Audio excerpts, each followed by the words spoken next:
Saya boleh kita serak.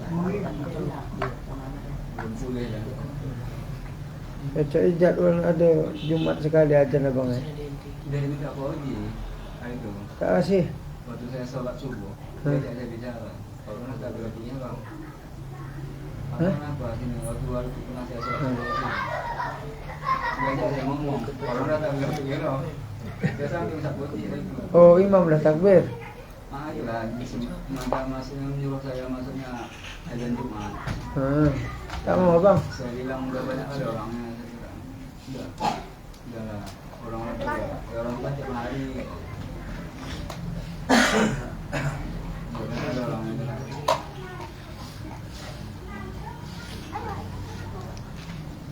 Apa itu cengkok ni betul apa? Apa lagu itu Rasa apa? Soba. Jawa. Jawa. Harus belajar Jawa. Boleh ya, anggap ya.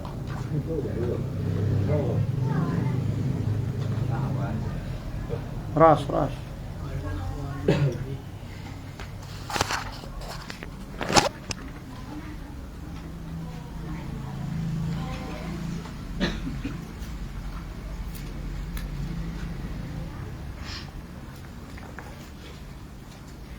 Malam itu bang Tarzan meninggal di masjid menyembelih mayat. Suruh orang tuh ajan Ustaz sekali.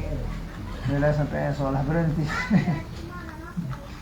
Sampai yang sholat sampai lapar itu.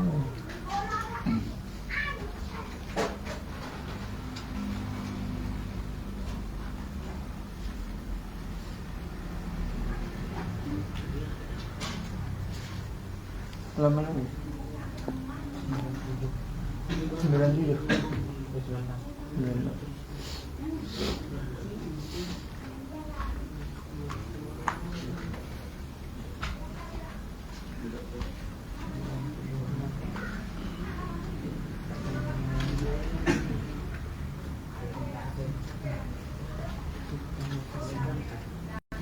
Apa lagi?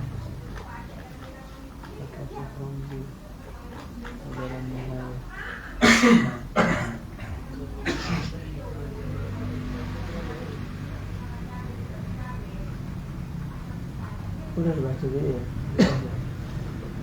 Mana tahu sudah baca dulu atau lagi. Oh. Ya. Lanjut baca.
Assalamualaikum warahmatullahi wabarakatuh. Waalaikumsalam. Alhamdulillahi rabbil alamin. Hadana li hadza wa ma kunna linahtadiya lawla an hadana Allah. Asyhadu an la ilaha illallah wahdahu la syarika lah. وأشهد أن سيدنا محمدا عبده ورسوله لا نبي بعده اللهم صل وسلم وبارك على سيدنا محمد وعلى آله وصحبه ومن والاه قالوا سبحانك لا علم لنا إلا ما علمتنا إنك أنت العليم الحكيم رب اشرح لي صدري ويسر لي أمري واحلل عقدة من lisani yafqahu qawli. Amma ba'd. Bapak dan Ibu jamaah pengajian rahimakumullah. Kembali kita lanjutkan kajian ilmu fiqh. Materi kajian kita masih seputar asbabul hadas, sebab-sebab daripada berhadas. Bismillahirrahmanirrahim. Dan demikian lagi tidak batal wudhu, tak batal wudhu laki-laki yang besar dengan menyentuh kanak-kanak perempuan yang belum sampai kepada had batas yang diingini oleh laki-laki yang mempunyai tabiat yang sejahtera dan akasnya gitu. Jadi kita yang sudah besar dewasa ini laki-laki, kalau kita sudah selesai berwudu menyentuh anak perempuan, tapi anak perempuan itu belum diminati dia, kira-kira 5 tahun, 4 tahun, menurut batas hal yang wajar ya, anak itu belum diminati dia. Tapi kalau memang menurut iblis, kecil diminati juga ya, tidak batal wudhunya ya. Dan atas ini juga tidak batal wudhunya perempuan yang besar menyentuh kanak-kanak laki-laki yang belum sampai kepada had batas diingini oleh perempuan yang mempunyai tabiat yang sejahtera, punya nafsu yang sejahtera. Kalau kanak-kanak itu sudah 10 tahun itu sudah diminati, 9 tahun. Apalagi anak-anak itu sudah 15 tahun, sudah jelas kan balik kalau sudah. Jadi orang laki-laki dewasa bersentuhan kepada anak perempuan yang belum diminati dia, gak batal wudhunya. Tapi perempuan itu yang bukan mahram dia ya, yang bukan saudara senasab dia. Kalau yang saudara senasab dia sudah besar pun tidak batal. Ini yang bukan senasab dia, yang bukan termasuk saudara dia, tidak sekandung dia, tidak batal karena anak-anak itu belum dihajati dia untuk disetubuhi pada tabiat laki-laki yang normal. Sebaliknya juga perempuan yang dewasa tidak batal wudhunya menyentuh kanak-kanak laki-laki yang bukan mahramnya. Tetapi kanak laki-laki itu yang belum sampai kepada batas diminati dia, yang tidak dihajati. Seperti anak laki-laki 3 tahun, 4 tahun yang belum lagi dia sampai keluar.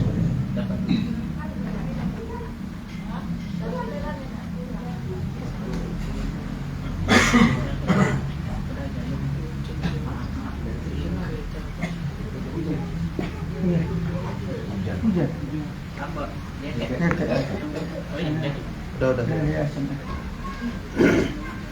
Tiba-tiba aja jadi.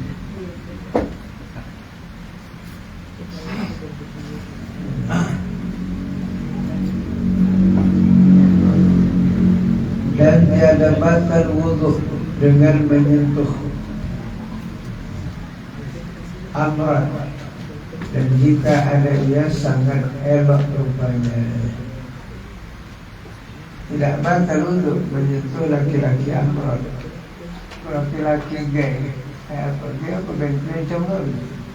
Gay. Tak batal wudhu. sekalipun sangat cantik dia rupanya, betul-betul dia rupanya macam perempuan ya kan. Kalau kita tengok laki-laki Cina, Jepang, Jepang, Korea dia. Cina Korea, Cina orang Korea, bukan Cina. Macam perempuan rupanya. Ya. Kita bersentuhan laki-laki sama dia tak batal, karena hakikatnya dia adalah laki-laki, tak batal. Sekalipun rupanya sangat elok, sekalipun rupanya sangat cantik.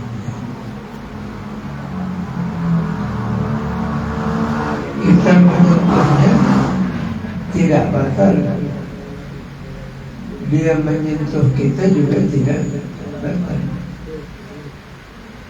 Dengan syahwat sekalipun sentuhan itu dengan syahwat, dengan birahinya tak batal, sekalipun dia menyentuhnya dengan birahi. Cuma sudah termasuk haram pula hukumnya itu kalau beristimta dia dua-dua sejenis.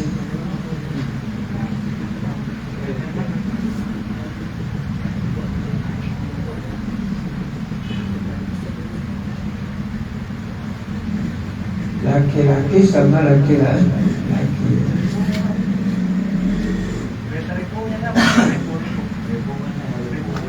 Punya abang itu. Mobil masuk. Kalau Pak Aris berpulang.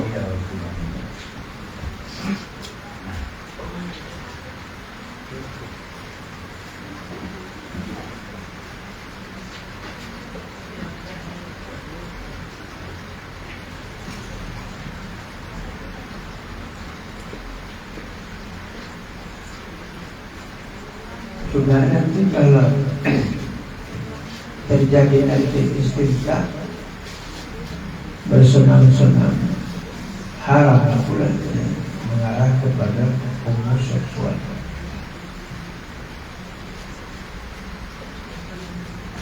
Dan tidak batal wudhu dengan menyentuh gigi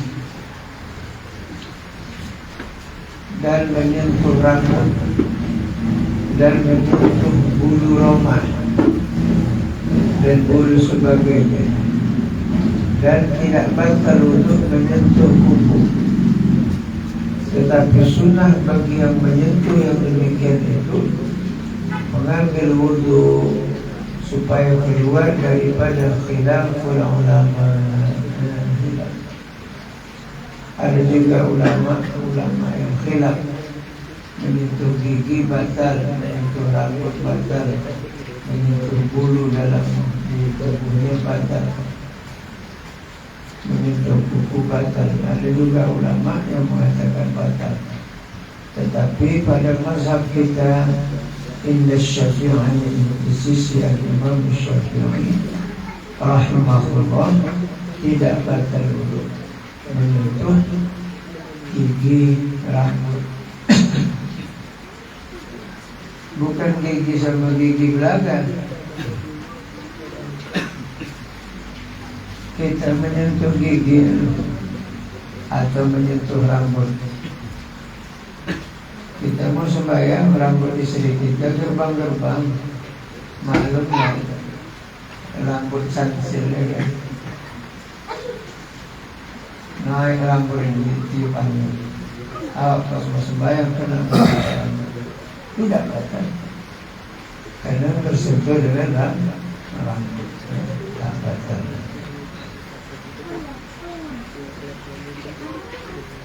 Bersentuh dengan gigi itu bukan artinya gigi sama gigi bersentuh.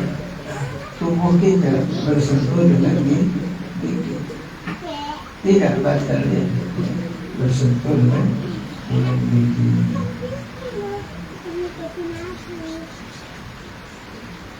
Kalau gigi sama gigi pula tergambar, gimana pula? Payah lah. Dekat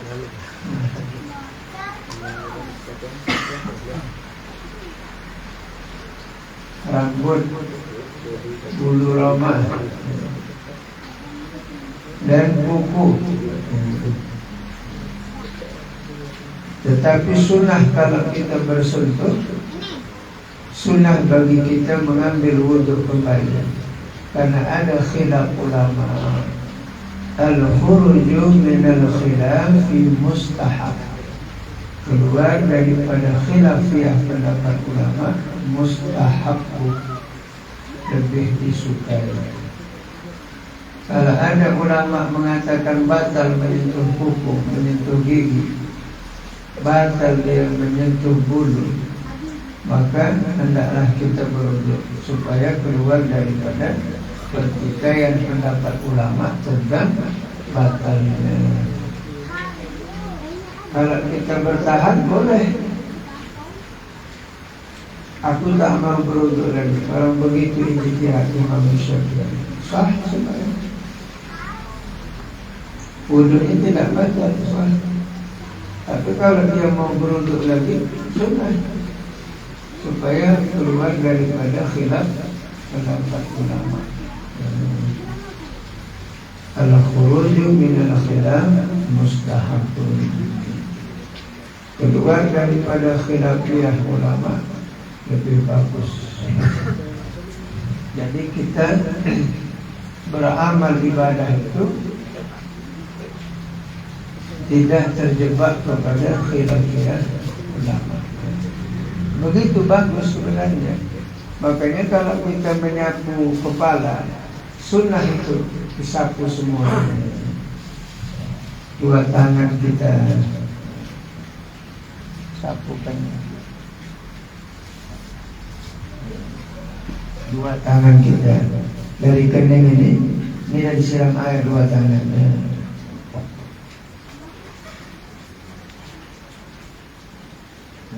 Tiga kali afdal, supaya keluar dari khilaf ulama mujtahid.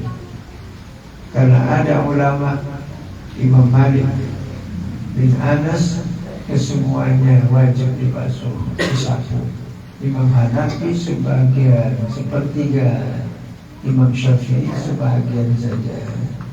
Ya, biru siku. Di huruf banyak itulah khilaf.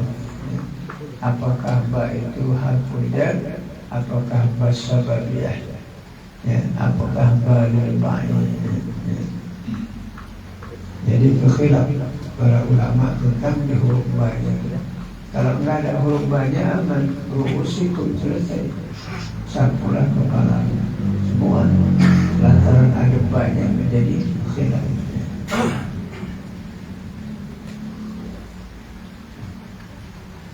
Dan tiada batal wudu dengan menyentuh anggota perempuan yang sudah bercerai daripadanya, seperti tangan atau kakinya atau yang lainnya. Dan jika ada anggota yang bercerai itu sampai senisfu sekalipun, karena ketiadaan lezat menyentuh sekalian yang tersebut itu. Awak sudah berwudu, tiba-tiba ada seorang perempuan ditabrak teradu puntung kakinya. Kita pegang yang puntung itu, tak batal wudunya. Paham? Tak batal wudu. Walaupun banyak senisfu, separuh daripada badannya, tapi sudah tidak ada lagi syahwat di dalamnya. Menyentuhnya itu sudah tak ada lezat lagi di situ, karena sudah terpotong dia, sudah terpotong. Kalau kadar darurat, boleh kita melihat potongan kakinya, boleh, dalam rangka untuk menyelamatkan dia. Kalau tidak, fikih melarang. Jangankan kaki perempuan yang putus, kukunya, rambutnya yang sudah berpisah dari tubuhnya tak boleh juga kita tembak. Haram hukumnya. Sebagaimana haram dia berhubung dengan badannya, maka haram pula lah tatkala berpisah dari tubuhnya. Makanya kaum ibu kuku rambut dikumpulkan, dibenam dia, dikuburkan dia, jangan dihayak-hayakkan dia di pinggir-pinggir. Nanti dia tengok laki-laki yang khilat nikah kepadanya, haram laki-laki itu benar. Kecuali sampai pada kadar darurat. Kalau darurat bolehnya untuk maslahat menyelamatkan dia. Ini kadang-kadang kita tengok ada pula perempuan jual rambutnya pula. Ya kan, dia jualnya rambutnya, nggak ada belanja kan, dia jualnya. 30 cm 700, 60 cm 1 juta. Dihabis terus kandas kapal 42 ini. Kembali cinggu oleh mortal. Susah betul betul. Itu rambut sama.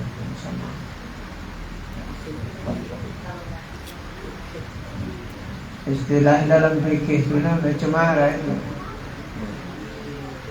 La'ana Rasulullah sallallahu wasilatan wal mustawilatan. Orang yang menyambung rambut dan minta sambung dilaknat oleh Rasulullah sallallahu alaihi wasallam. Kalaupun mau disambung rambut kita pakai benang wol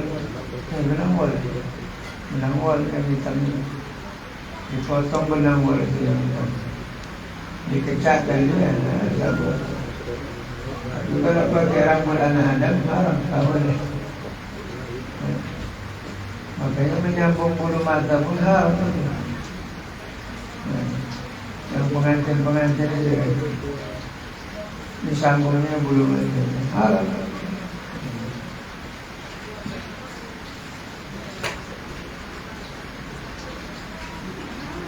Bulu mata antir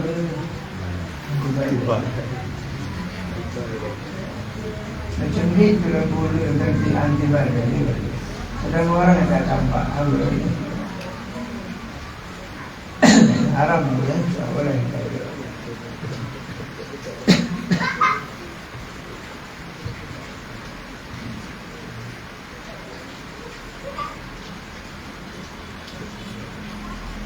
Maka jikalau dibelah dua atau dipenggal dua seorang perempuan dengan bersamaan, ia adalah batal wudhu dengan menyentuh tiap-tiap daripada dua suku itu dengan muwafaqah antara Syekh Ibnu Hajar dan Syekh Ramli. Sama ada yang disentuhnya itu suku yang ada padanya faraj atau dada. Hilangnya hidup juga ini. Kalau seorang perempuan umpamanya ditakdir dibelah dua, dibelah, disentuh sebelah, tak batal itu. Disentuh juga sebelah, tak batal itu. Sekalipun farajnya disentuh, tapi sudah dibelah dua, tak utuh, maka tidak batal. Tapi kalau kita menyentuh mayat perempuan, wudhu kita batal yang hidup. Menyentuh mayat perempuan, istri kita umpamanya meninggal, sudah diwudhukan, sudah. Kita pun suami berwudhu, kita sentuh istri kita yang sudah meninggal itu. Yang batal itu wudhu yang hidup, wudhu suami yang batal, wudhu istrinya enggak batal. Ya. Jadi kata Bilal itu, awas air wudhu. Itu maksudnya wudhu yang hidup, bukan wudhu yang mati. Kalau si mayat tidak lagi batal wudhunya, karena mayat itu sudah tidak lagi mukallaf. Mayat itu tidak lagi namanya mukallaf. Tak batal lagi wudhu mayat itu. Andainya mayat itu disetubuhi pula, dijima oleh laki-laki, dikorek dari kubur sana supaya mendapat ilmu ajian sigoro geni. Itu deh ilmu ya. Atau ilmunya apa? Ada uang senang belanja. Yang mandi wajib, yang hidup, yang mayat tidak, karena mayat itu sudah tidak lagi mukallaf. Mayat itu sudah tidak lagi namanya mukallaf.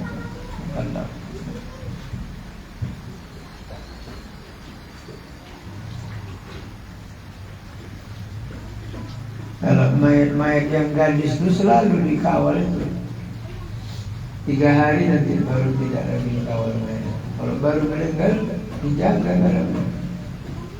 Apalagi daerah-daerah rawan itu, orang yang menuntut ilmu iseng-iseng itu.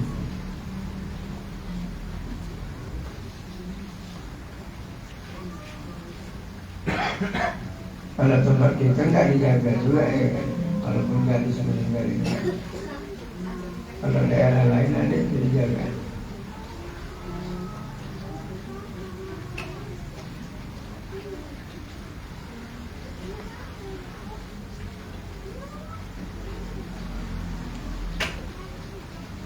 Berani juga ada itu mulai kuburan.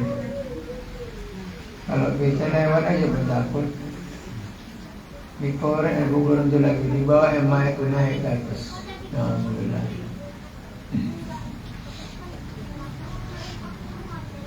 Si mayat tidak payah lagi dimandikan lagi. Jangan pula bilang berjenabah lah mayatnya. Apa berjenabah? Dia sudah meninggal, tidak lagi dia tergolong mukallaf. Yang batal wudu yang hidup.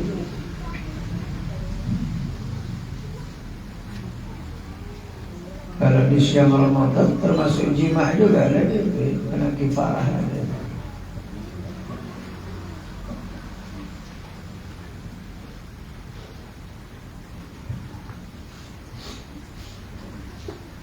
Sepakat 2 ulama yang masyhur ya, yang sampai sekarang berlaku fatwanya. Pertama adalah As-Sahih Ibnu Hajar Al-Haytami, pengarang kitab Tuhfatul Muhtaj, syarah daripada Minhajul Talibin. Tahun lahirnya 907, wafat 979, Damaskus Syria. Syekh Ramli, pengarang kitab Nihayatul Muhtaj, syarah daripada Minhajul Talibin. Lahirnya 919 Hijriah, wafatnya 1004 Hijriah.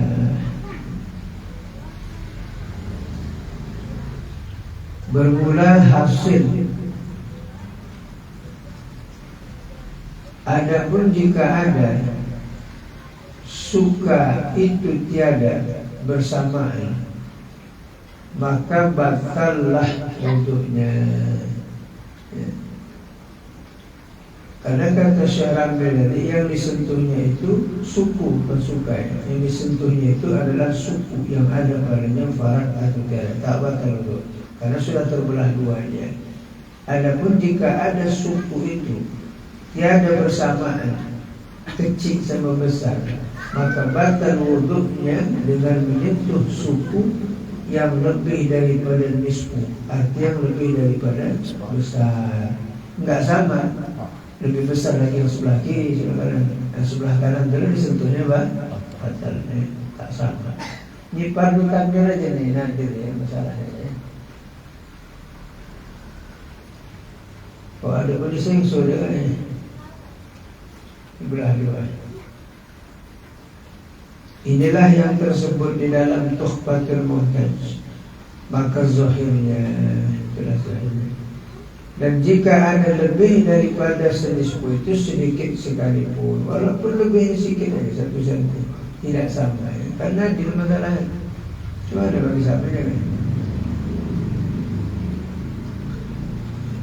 Bermula hasil yang diiktimadkan, yang dikuatkan oleh Syekh Ramli Asy-Shaghir. Ya, Ramli Asy-Shaghir ini adalah Syekh Ramli pengarang kitab Nihayah. Bahwasanya tiada batal wudu dengan menyentuh suku yang terbanyak. Suku yang terbanyak daripada nisfu, melainkan jika sekira-kira secara mutlak atas nama perempuan. Kalau lebih sedikit tak batal, tapi kalau masih utuh dia memang berkurang, tidak bagi dua, cuma tetap dinamakan dia perempuan, baru batal, kata Syekh. Kalau sedikit aja lebihnya perempuan itu terbelahnya, disentuh lebihnya itu tak batal, kata kalau Imam Ramli. Kalau Syekh Hajar batal. Tapi kalau Syekh Ramli, kalau masih dikatakan dia perempuan terbelah tapi dia masih dikatakan perempuan, batal. Di situ khilafnya antara Syekh Ramli dan Syekh Ibnu Hajar Al-Haytami. Barang ini ulama besar.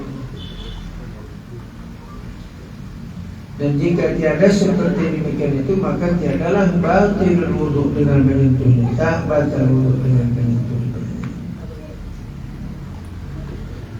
Masalah soal apabila yakin seseorang akan dirinya bertaharah, kemudian maka mengkhabarkan seseorang adil akan bahwasanya ia disentuh oleh seorang perempuan. Seseorang sudah berwudu, kemudian ada laki-laki adil mengabarkan kepada dia yang berwudu tadi bahwasanya dia sudah kena sentuh sama perempuan. Kau sudah kena sentuh, dia sudah berwudu, tapi ada orang adil berkata, kau sudah kena sentuh sama perempuan tadi, atau kau sudah buang angin daripadanya di dalam tidurnya, padahal menetapkan dia akan maq'adunnya pada tempat kedudukannya, wajiblah atasnya mengambil wudu khabarnya, maka batallah dengan dia wudunya. Padahal dia tidur gini dulu. Kalau tidur begini tak batal wudu, tapi kalau tidurnya duduk tahiyat batal. Kalau duduknya tidur sela tak batal wudu, karena bantalan mesin ini ke bawah. Tapi kalau tidurnya sampai menyalap batal. Cuma ada laki-laki adil, orang yang adil. Berbeda kasus kepada orang yang sembahyang rakaatnya yang lupa. Dia sembahyang rakaatnya lupa 3 apa 4 sholat zuhur. Ada pula sahabat yang bilang 3 katanya. Itu boleh dia pilih, ikut cakap orang yang bilang kurang atau ikut prinsip dirinya bahwa sembahyangnya cukup. Kalau itu menambah rakaat boleh, diikutnya cakap orang itu atau hakikat dirinya yang sembahyang. Kalaupun diikut cakap mereka bilangkan kurang, kita harus mensyaratkan mereka. Jangan ada mereka itu ahli bohong, ahli numpah. Kalau ahli numpah tak boleh diberlakukan.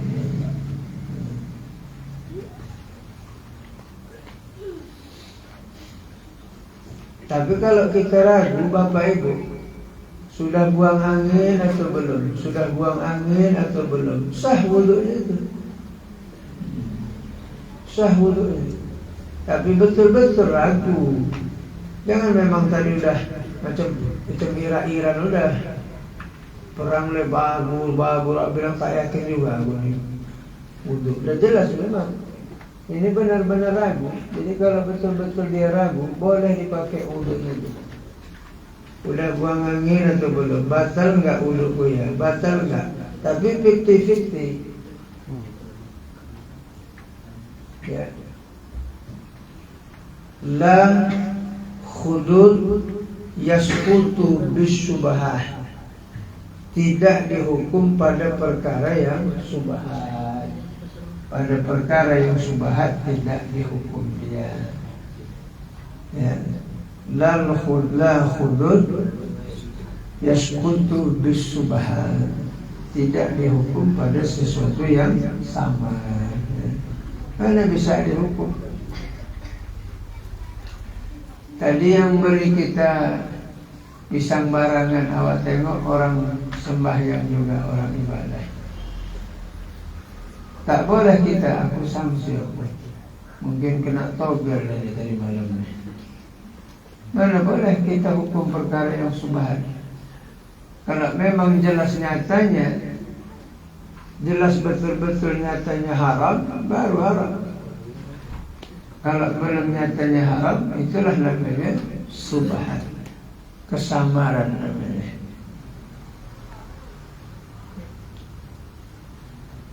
Ada orang undang bapak tahlilan malam Jumat. Cuman yang mengundang ni agen tani. Musanna bentuk kalimat ini. Agen tani.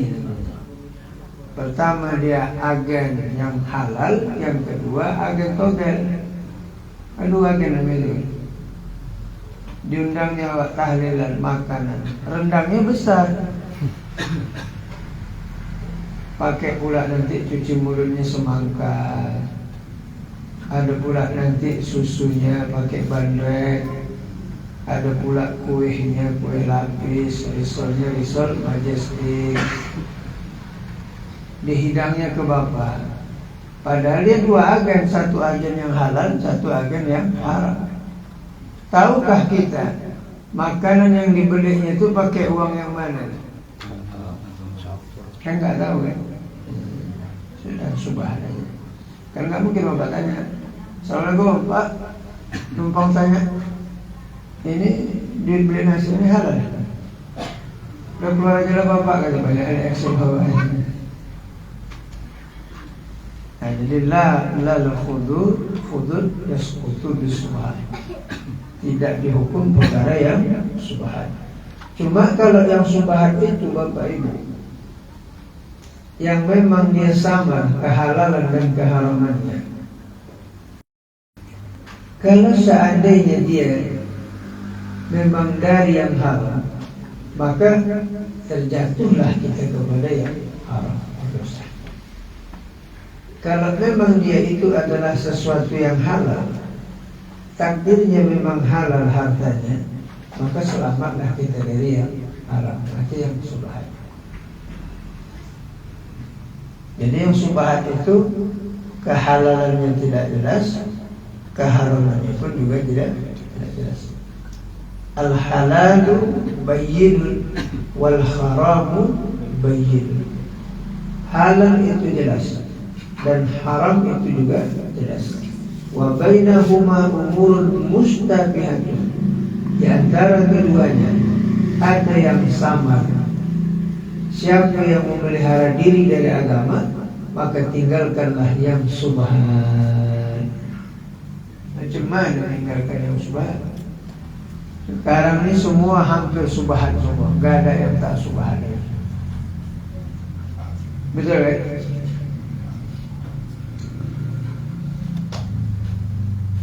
Beli ubi jelas halalnya? Tidak. Apakah tahu Bapak Ibu dia nanam di tanah siapa?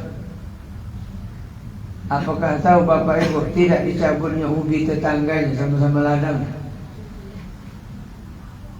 Tak tahu kan? Nah, itu makanya subhat semua. Ikan, apakah tahu Bapak Ibu itu ikan Malaysia atau Indonesia yang dibayar? Kita kalau masuk batas Malaysia ditangkap kan?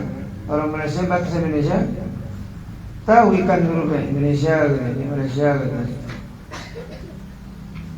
Ikan itu belum balik kan? Nyebrang-nyebrang batas di atas. Apakah bisa kita yakinkan orang yang ke laut itu nggak ngambil curikan dia dari bak? Bisa aja dicuri dari bak, masukkannya ke dalam belong. Bisa dicuri dari bak. Tidur juragan aja ambil pakai tangguh, masukkannya dalam ember. Nanti pas turun bot banyak ikan dia. Istilahnya sekarang namanya CL. CL itu namanya curi laut.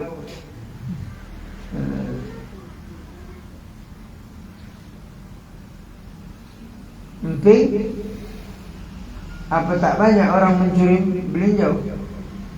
Sawit, apa tak banyak orang mencuri sawit? Dibawa ke pabrik sawit curian, dibikin binya, bimoli atau kunci emas, filmar maksudnya mereka. Hakikatnya memang minyak curian juga. Kalau memang dia curi tetap curian. Jadi yang kita makan pun tetap curian. Cuman fikihnya lulus karena kita tidak tahu hakikatnya. Hakikat sebenarnya kita tidak tahu.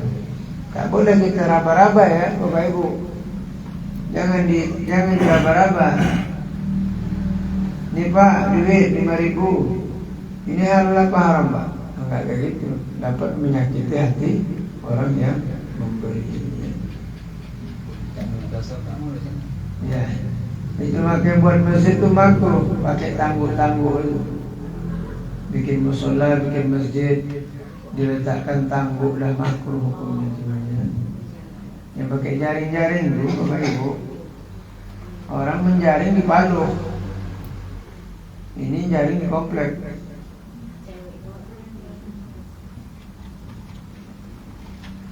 Makruh lah, besar-besar yang ngasih itu. Tapi tak begitu, tak siap lah masjid. Nunggu-nunggu orang kaya infak, payah, jangkit.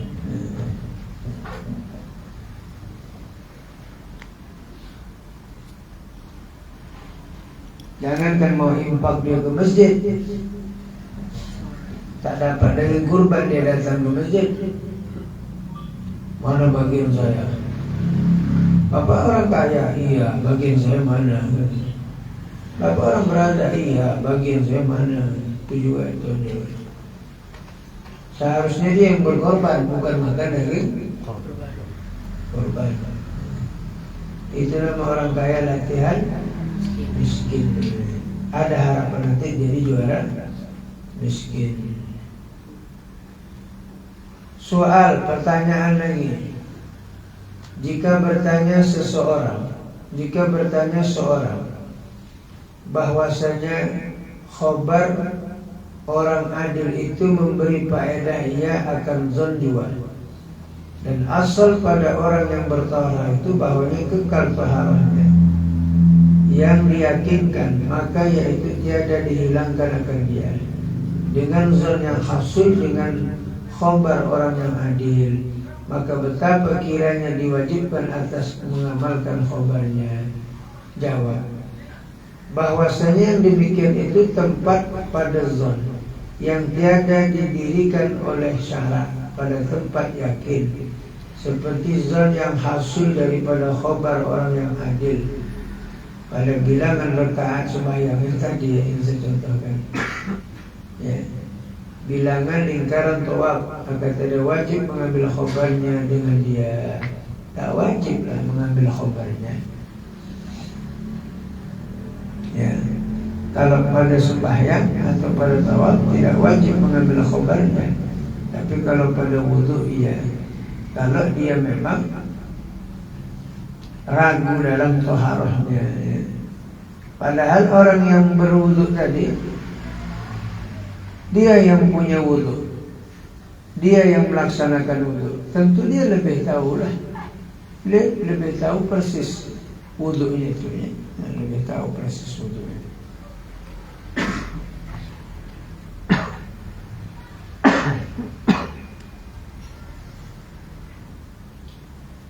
Makanya kalau ada orang ragu dia, aku sudah berwudu atau belum? sudah berwudu atau belum. Wajib baginya berwudu mau sembahyang, karena pada hakikatnya dia tidak berwudu. Atau bapak ibu ragu, aku udah sembahyang atau belum, udah sholat atau belum tadi, maka hendaklah dia sembahyang, karena dasar hukumnya dia tidak sembahyang, belum sembahyang dia.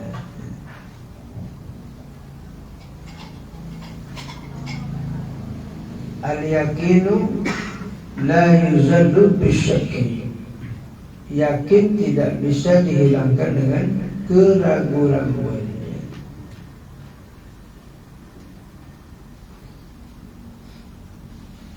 Bermula perbedaan antara dua masalah itu, bahwasanya wujud bilangan rakaat sembahyang dan bilangan lingkaran tawaf itu tiada lazim daripadanya kebilangan, karena terkadang ada diperbuat 4 rakaat sembahyang dan 7 lingkaran tawaf, tetapi tiada kebilangan daripadanya, hanya 1 2, sebab meninggalkan 1 rukun atau 1 sebab diperboleh sarif, ya umpamanya, maka tiadalah memberi faedah khobar orang yang adil dengan dia akan maksud, akan dilawakan akan dia.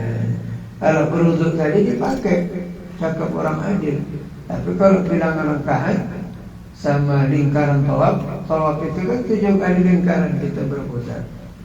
Ada pula bercakap, Pak, baru 5-nya tawaf Bapak itu, tak usah pakai cakap dia. Yakinkan dengan sendiri. Kalau kita merasa kurang lingkaran tawaf kita, tambah 1 lagi. Kalau ragu, tambah 1 lagi tawafnya. Karena tawaf itu 7 kali putaran.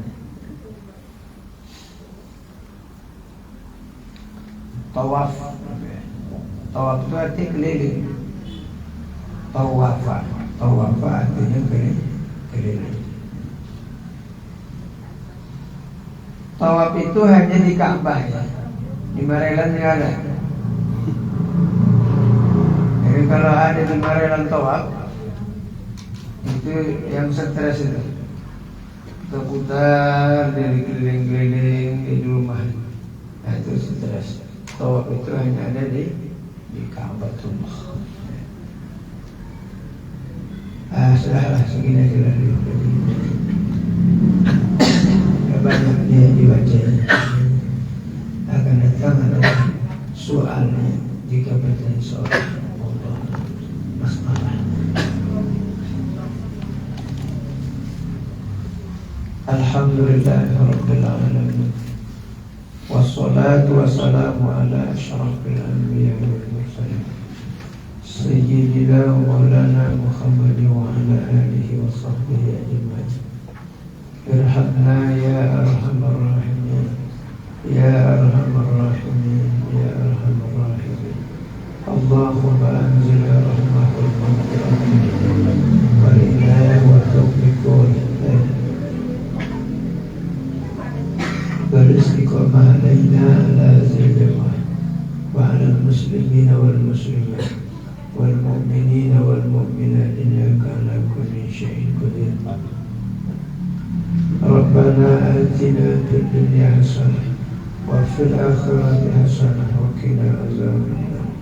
Sallallahu ala sayyidina Muhammadin nabiyil ummi wa ala alihi wa sahbihi wasallam. Subhana rabbika rabbil izzati amma yasifun. Wassalamun alal mursalin walhamdulillahi rabbil alamin. Wabillahi taufiq wal hidayah. Assalamualaikum warahmatullahi wabarakatuh. Waalaikumsalam.